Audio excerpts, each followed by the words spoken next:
through the use of technology, modernization, and improved logistics to lower costs of all the products that we produce in this country.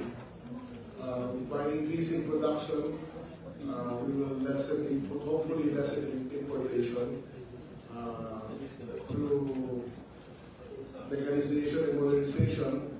We hope to achieve better yields, or recoveries, so that we have less waste. In order to do this, we have to properly deliver the seeds on time. We have to properly irrigate and expand our irrigation. We have to also deliver the fertilizers at the right time. Then after that, once after harvest, we have to be able to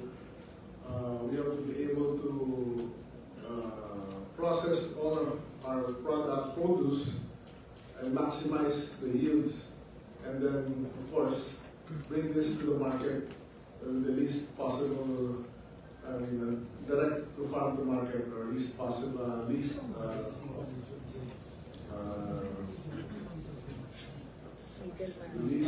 possible, not only cost, but lessen the process and lessen the amount of people changing hands, the product changing hands all the time. Try to reduce the middleman. Yes. Okay, so thank you.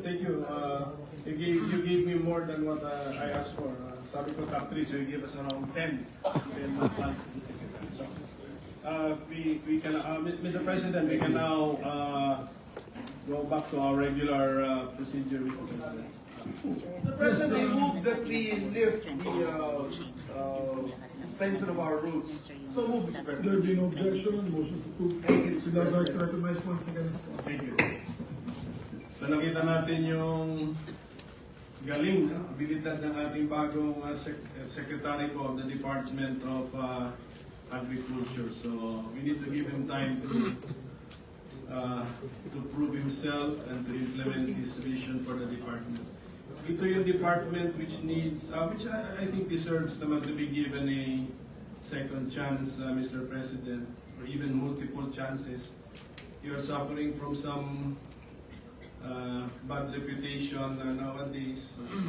Merong nga dito sa Senado, present here today in our session hall, who was called the Department of Agriculture the Department of Importation. Yan ako ang nangyari. That person who labeled the department that way is present here tonight, Mr. President. Yes. So, Mr. President, when the Secretary addressed the problem of importation, sinabi po niya, hopefully, lessen importation. Are we in such a bad situation that when it comes to importation, we are very cautious for hopefully lessen importation? Mr. Yes. President, Minority Floor Leader, because it has been our experience in the past that we ask the PSA for the demand and the supply, the demand of a certain product and the supply available locally. And what they import is much, much more than the shortage. That's why we have that problem. So I hope we will not be doing that in the future. Under the new leadership, Mr. President.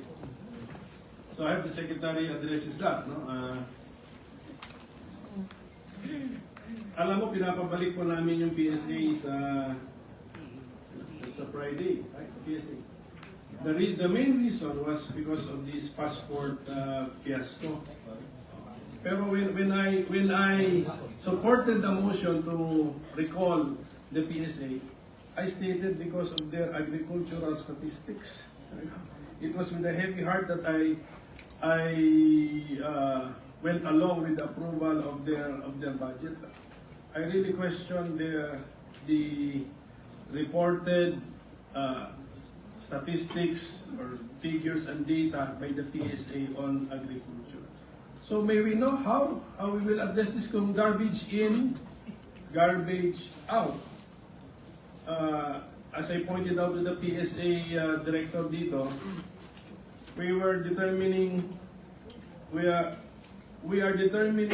the amount of importation that we should allow, and yet in computing that in the early steps inputted na si importation. So it's a self-reinforcing sponsor how he hopes to address our data